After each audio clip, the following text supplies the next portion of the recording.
एक ख्वाब टूट जाने के बाद दूसरा ख्वाब देखने का नाम ही जिंदगी है। आज हमारे साथ हैं डॉक्टर सिमरन मलिक जी, जो 2012 में सपने देख रहे थे मिस इंडिया बनने के। ख्वाब टूटा, कंटेस्ट से जस्ट पहले उनका एक मेजर एक्सीडेंट हुआ, रादर आप ये कहें कि उनको दूसरी ज़िंदगी मिली। उसके बाद इन्होंने दूसरा ख्वाब देखा, लोगों की ज़िंदगियां संवारने का, एक नेचुरोपैथ डॉक्टर बनने का। और आज ये नेचुरोपैथ डॉक्टर बनकर के कई लोगों को एक नई ज़िंदगी दे चुके हैं, एक हेल्दी जीने का तरीका बता चुके हैं।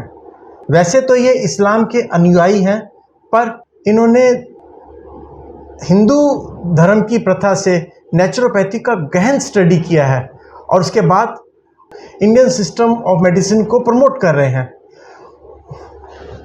सिमरन जी, बहुत बहुत धन्यवाद, आपने इंडिया आर्ट्स को टाइम दिया। सबसे पहले तो मैं ये पूछना चाहता हूँ कि आपके साथ वो जो एक्सीडेंट हुआ था, वो जो हादसा हुआ था, वो हादसा क्या था? Thank you very much. Actually उस टाइम मैं बहुत यंग थी, तो राइडिंग वगैरह करने का शौक काफ़ी रहता था, तो मैं बाइक से बस राइडिंग वगैरह ही कर रही थी। बट सडनली मेरा बहुत बड़ा मेजर एक्सीडेंट हो गया, काफ़ी मेजर चोट आई, मेरी 3 उंगली बिल्कुल डैमेज हो गई थी, इफ़ नॉट वर्किंग प्रॉपरली। काफ़ी लॉन्ग टाइम तक वर्किंग कर ही नहीं पा रही थी। तो तब मुझे एहसास हुआ कि लाइफ और बॉडी कितनी ज़रूरी है। आजकल के यूथ भी स्टंट के लिए कुछ ना कुछ करते रहते हैं, और किसी का हाथ टूट जाता है, पेट टूट जाता है, उनकी पूरी लाइफ सर्वाइव में रह जाती है। नहीं, पर उस समय आप जैसे मिस इंडिया का जो कॉन्टेस्ट था, कौन सी स्टेज में था और कितने दिन के बाद आपका वो कॉन्टेस्ट होना था? मैं ऑलमोस्ट फाइनलिस्ट में थी, और ऑलमोस्ट 1 या 1.5 महीने में हम लोग पार्टिसिपेट करके आगे निकलने के लिए तैयार थे। ओके। बस उसके बीच में एक एक्सीडेंट हो गया, जिसकी वजह से मेरी पूरी लाइफ चेंज हो गई। तो इस ख्वाब टूटने के बाद आपने दूसरा जो ख्वाब देखा, वो कैसे देखा? ख्वाब टूटने के बाद देखा कि लाइफ बहुत लंबी है, इसको बहुत अच्छे से एंजॉय किया जाए, और ये छोटे मोटे एक्सीडेंट तो होते ही रहते हैं लाइफ में। फिर मैंने प्लान किया कि मैं कुछ ऐसा करूं जिससे लोगों की लाइफ भी चेंज हो, प्लस जो चीज़ मैंने वहाँ से सीखी ड्यू टू माय ट्रेनिंग, वो चीज़ इतनी इम्पैक्टफुल थी मेरी लाइफ में कि मैं उसको कंटिन्यू करना चाहती थी। तो उसके बाद फिर मैं इसको और अच्छे से सीखना चाहती थी, तो मैंने फिर इसका DNYS डिप्लोमा कोर्स किया। फिर मैंने ऐसे सोचा कि इसमें पूरा कंप्लीट मास्टर किया जाए। फिर मैंने इसको स्टडी कंटिन्यू करते करते धीरे धीरे आगे बढ़ती चली गई। फिर आपने सिक्किम यूनिवर्सिटी से प्रॉपर ग्रेजुएशन किया? हाँ जी, कैपिटल यूनिवर्सिटी से। अच्छा, ओके। आपको मिस इंडिया कंटेस्ट में ऐसा क्या दिखाई दिया, ऐसा क्या लगा कि वो आपको जीने का एक अलग से तरीका दिखा रहे थे? आपने कहा कि आप उससे बहुत इम्प्रेस हुए। देखिए, मिस इंडिया तो आपको पता ही है आज के टाइम में कितना चैलेंजफुल फील्ड है। 24 आवर्स ब्यूटीफुल रहना, 6 इंच की पेंसिल के ऊपर कैट वॉक करना, ठीक है, आपकी पूरी बॉडी के पार्ट्स पे इंसान की निगाह रहती है, उसको ब्यूटीफुल दिखाना, प्लस आपको जो भी ड्रेस दी जाए उसे इजीली कैरी करना, ये अपने आप में बहुत बड़ा टास्क होता है। ओके। और हर लड़की सुंदर है अपने आप में, बट मिस इंडिया वो होती है जो हर सिचुएशन को इजीली मेंटली एक्सेप्ट कर ले, इसलिए वो एक आइडल बन जाती है। तो उसके लिए प्रॉपर ट्रेनिंग होती है, प्रॉपर उनका एक लाइफस्टाइल होता है, फिटनेस पे ध्यान दिया जाता है, उनकी मेंटली हेल्थ का ध्यान दिया जाता है, उनकी हैबिट्स का भी ध्यान दिया जाता है, जिससे वो आने वाले एक आइडल बन जाती है, जिससे वो अपना आप को प्रेजेंट करती हैं। एक मिस इंडिया एक बहुत बड़ा आइडल है हमारे लिए, जो पूरी कंट्रीज में इंडिया को रिप्रेजेंट करते हैं। नॉट अ मॉडल का पार्ट है, बट ये है कि आप अपने देश को, पूरी कंट्री को प्रेजेंट कर रहे हैं। और बहुत सारी लड़कियां आपसे इम्प्रेस होकर उस फील्ड में जाने की कोशिश करती हैं। ओके। तो इसके बाद क्या उसमें आयुर्वेदा के बारे में भी कुछ बताया जाता था या? देखिए, मेरे जो सीनियर थे, जो मुझे टीच कर रहे थे, उनका पूरा बेस ही आयुर्वेद का था। ओके। नहीं, मिस इंडिया की बात कर रहे हैं। हाँ, जो मुझे ट्रेनिंग देते थे मिस इंडिया के लिए, उनका पूरा बेस ही आयुर्वेद पे था। वो नेचुरल ब्यूटी पर ही काम करते थे। और वो हम लोग natural beauty, Ayurveda plus cosmetic दोनों को साथ लेके चलते थे। ओके। हाँ, क्योंकि आपकी बॉडी नेचुरल है, ठीक है, तो उसको नेचुरल तरीके से ही हील किया जाए। ठीक है, आप कभी भी हो, किसी भी सिचुएशन में हो, आपकी बॉडी हमेशा ग्लोइंग करती रहनी चाहिए, तो वो एक नेचुरल बॉडी ही कर सकती है। आप कितना बार उस पर मेकअप यूज करेंगे? शूट के दौरान जब आप किसी चीज़ को प्रेजेंट कर रहे हैं तब तो आप मेकअप यूज कर सकते हैं, बट पर्सनल लाइफ में तो नहीं कर सकते ना। तो मतलब जो मिस इंडिया कॉन्टेस्ट है उसमें भी नेचुरोपैथी को डायरेक्टली इनडायरेक्टली आयुर्वेदा को प्रमोट किया जाता है। हाँ, ओके। और वो आपने कहा कि बॉडी को नेचुरल तरीके से ब्यूटीफाई करना है। ब्यूटीफाई करना। ओह, ओके। अच्छा, उसके बाद फिर आपने करने के बाद फिर इस तरह से आयुर्वेदा से कैसे आप इम्प्रेस हुए? मैंने इसमें देखा कि बिफोर माई ट्रेनिंग में बिल्कुल एक सिंपल सी लड़की थी, और आफ्टर माई ट्रेनिंग में बहुत ज़्यादा चेंज हो गई थी। मेरा सोचने का तरीका, मेरा लाइफस्टाइल, माई एवरीथिंग, कुछ भी चीज़ बहुत ज़्यादा डिफरेंट आ गया था। तो मुझे लगा कि ये हर लड़की के लिए ज़रूरी है। ठीक है, आप एज ए प्रोफेशनल मत जाइए, बट एज अ गर्ल उस चीज़ को कैरी जरूर करिए, क्योंकि ब्यूटी और अपनी बॉडी को कैरी करना ही अपने आप में बहुत बड़ा टास्क है। बहुत सारी लड़कियों को तो ये नहीं पता होता कि हमारी बॉडी है क्या। उनके हार्मोन्स इतने ज़्यादा इम्बेलेंस रहते हैं, उनका माइंड अलग चलता है, फिजिक अलग चलती है, इमोशंस अलग लेवल पर रहते हैं, वो अपनी लाइफ में ही डिस्टर्ब रहती हैं बहुत ज़्यादा। तो उस चीज़ को भी मेरे जो सीनियर थे उन्होंने मेंशन किया, उसको मेंटली स्ट्रॉन्ग किया, और जो मैं चाहती थी, जिस तरह चाहती थी, उस चीज़ को क्लियर विजुलाइज कराया। तो ये बहुत बड़ी चीज़ थी मेरे लिए। नेचुरोपैथी होता क्या है? नेचुरोपैथी एक सिस्टम है जो नेचर ने आपको बना के दिया है, बस उसी के साथ अपना आपको मिला के चलने को नेचुरोपैथी कहते हैं। इसके आज के टाइम में तो नेचुरोपैथी बहुत ज़्यादा प्रमोट हो रहा है। आयुर्वेदा नेचुरोपैथी का ही पार्ट है, जिसके अंदर सारे हर्बल्स आ जाते हैं, और नेचर ने हमें हर चीज़ अवेलेबल कराई है। हम जो सर्वाइव कर रहे हैं, जिंदा हैं, तो नेचर के थ्रू ही है। आर्टिफिशियल तो कोई चीज़ है ही नहीं। हम आर्टिफिशियल ऑक्सीजन कितनी देर ले सकते हैं? अगर नेचर हमें ऑक्सीजन नहीं देगा तो आप आर्टिफिशियल ऑक्सीजन से कितना टाइम तक सर्वाइव कर सकते हैं, बताइए? बिल्कुल ठीक। आर्टिफिशियल वाटर से आप कितने टाइम सर्वाइव कर सकते हैं? वाटर हमारे लिए कितना ज़रूरी है। बिल्कुल। ऐसे हमारी फूड है, एनवायरमेंट से, तो ये सब चीज़ नेचर के थ्रू मिला हुआ है। अगर आप इनको अपने साथ कनेक्ट करके रहेंगे तो आपकी बॉडी बहुत अच्छी और बहुत अच्छे से मेंटेन हो जाती है।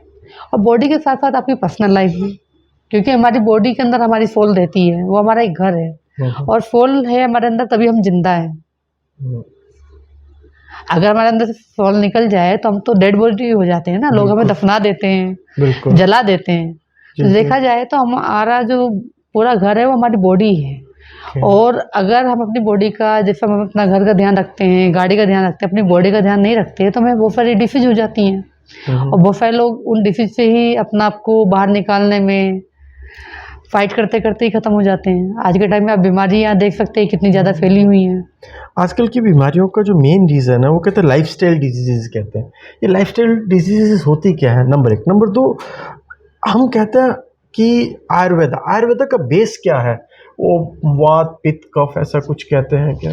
देखिए, आयुर्वेदा का जो बेस है वो आपकी 3 तरह की प्रगति इन्होंने क्राइटेरिया बना लिया है। ठीक है। जिसे आप कापा, वात और कफ, इन 3 क्राइटेरिया से आप बोलते हैं, जिसके अंदर आपकी बॉडी का नेचर जजमेंट किया जाता है कि आपकी बॉडी किस प्रकार की है, आपका डाइजेस्ट सिस्टम किस तरीके का है, आपकी हेड क्वालिटी कैसी है, आपकी स्किन क्वालिटी कैसी है। उसके ब्याह पे आपका ट्रीटमेंट करना बहुत ईजी हो जाता है। ओके। जैसे वात वाले लोग होते हैं, तो वात वाले लोगों की जो स्किन होगी वो ऑयली होती है। ठीक है। उनका डाइजेशन सिस्टम थोड़ा सा ये कह सकते हैं कि खराब रहता है। ठीक है, उनको पेट से रिलेटेड बीमारियां ज़्यादा रहती हैं। ठीक है, कॉन्स्टिपेशन उनको ज़्यादा होता है कंपेयर टू अदर पर्सन। तो उनके लिए हम सबसे पहले जो ट्रीटमेंट करेंगे, उनको पेट क्लीनिंग करने का, इंटेस्टाइन क्लीनिंग करने का प्रोसेस करेंगे। स्वेटिंग उनके ऊपर थोड़ी सी ज़्यादा आती है। ठीक है, इसके अलावा जैसे उनका सोने का पैटर्न है वो भी बिल्कुल डिफरेंट होता है। तो इस तरीके से जो क्राइटेरिया बना हुआ है उससे हम जज कर लेते हैं कि इस पर्सन को किस किस तरह की बीमारियां हो सकती हैं या करंट में हैं, तो उससे इजीली हम उन लोगों को हील कर सकते हैं या इजीली ट्रीटमेंट कर दे सकते हैं। ओके। अच्छा, और पित्त वाले जो होते हैं? पित्त वाले भी इसी क्राइटेरिया में आते हैं। उनका पित्त का मतलब होता है अग्नि। उनकी अग्नि थोड़ी ज़्यादा होती है शरीर के अंदर। मतलब हमारे अंदर जैसे 5 एलिमेंट्स होते हैं, तो उनको 2-2 एलिमेंट्स को मिला के आपकी जो है ना प्रवृत्ति बनती है। तो अग्नि जैसे आपकी ज़्यादा हो जाती है तो उसमें आपका डाइजेशन सिस्टम अच्छा रहता है, बट स्किन रिलेटेड प्रॉब्लम ज़्यादा आ जाती है। ठीक है, और कापा में भी ऐसे ही होता है, लेकिन कापा वालों को आपकी जो है ना छोटी मोटी बीमारियाँ कम होती हैं, उनकी इम्यून शक्ति बहुत अच्छी होती है। ओके। उनको जो प्रॉब्लम होगी उनको बोन्स रिलेटेड प्रॉब्लम ज़्यादा होती हैं, जैसे सर्वाइकल हो गया, साटिका हो गया, हड्डियों की प्रॉब्लम ज़्यादा होगी, अस्थराइटिस प्रॉब्लम थोड़ी सी ज़्यादा होती है as compared to others, but इनको बीमारियाँ कम होती हैं। इनका इम्यूनिटी सिस्टम इतना बढ़िया होता है कि किसी भी चीज़ को बहुत ईजिली एडजस्ट कर लेते हैं। अच्छा मैम, ये पंचकर्मा होता क्या है? पंचकर्मा एक प्रोसेस है बॉडी क्लीनिंग करने का बाय आयुर्वेदा।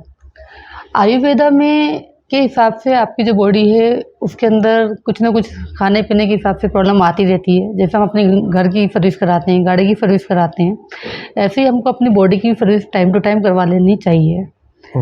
तो इसको प्योरीफाई करने के लिए 5 तरीके का प्रोसेस बना होता है, उसको हम लोग पंचकर्मा कहते हैं, जिसके अंदर हम इंटरनल ऑर्गेन्स हमारे, आउटर स्किन, बॉडी, ठीक है, ऊपर के 5 जो सेल्स हमारे, इनको एक प्रोसेस के थ्रू क्लीन करते हैं। और this is a very healthy process. इसमें आपको किसी भी तरह का कोई पेन नहीं होता, किसी भी तरह की कोई भी आपको सर्जरी से नहीं गुजरना, बहुत सिंपल फॉर बहुत अच्छा है। ठीक है, जिसमें आपका इंस्टेटाइन क्लीन की जाती है, जिसके अंदर हम लोग पहले वमन करते हैं, जिससे हमारे ऊपर की जो बॉडी होती है लंग्स सिस्टम तक हमारा क्लीन हो जाता है।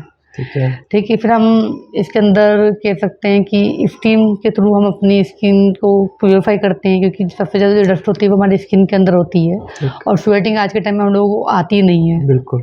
तो इसलिए हमें time to time steam bath लेना ज़रूरी है। हम हॉट बाथ लेते हैं बट स्टीम बाथ नहीं लेते हैं। बेसिकली पहले हमें स्वेटिंग होती थी, अभी वो स्वेटिंग नहीं हो पा रही, जिसकी वजह से हमें स्किन डिसीज बहुत ज़्यादा हो रही है।